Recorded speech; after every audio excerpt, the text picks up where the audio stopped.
আপনি ফেসবুক থেকে 5টা উপায়ে ইনকাম করতে পারবেন। একটা করে এক্সপ্লেন করছি, আপনাদের অনেকেরই হয়তোবা এটা অনেক বেশি কাজে লাগবে।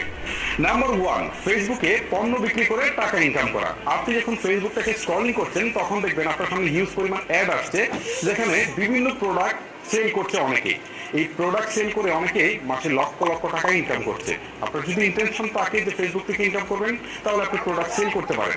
Number 2, affiliate marketing. অনেকে আছে যারা ফেসবুকে অ্যাফিলিয়েট মার্কেটিং করে অনেক টাকা ইনকাম করছেন। অ্যাফিলিয়েট মার্কেটিং হচ্ছে কোনো একটা বড় প্রতিষ্ঠান আছে, সেই প্রতিষ্ঠানে আপনি অ্যাফিলিয়েটের জন্য আবেদন করে অ্যাফিলিয়েট নিয়েছেন, এখন তারা একটা অ্যাফিলিয়েট লিঙ্ক দিয়েছে, তাদের ওয়েবসাইটে যত প্রোডাক্ট আছে সবগুলো আপনি সেল করতে পারবেন আপনার ফেসবুকে। সো এখান থেকে সেল করার পর আপনি একটা কমিশন পাবেন। ইন্টারন্যাশনালি আলিবাবা এই সুযোগটা দেয়, আর আমাদের দেশে দারাজ আছে, পিকাবো আছে, এরকম অনেকগুলো প্রতিষ্ঠান কিন্তু আছে। Number 3, brand promotion. দেখবেন অনেকে আছে ফেসবুকে এসে লাইভে দেখাচ্ছে যে এই প্রোডাক্টটা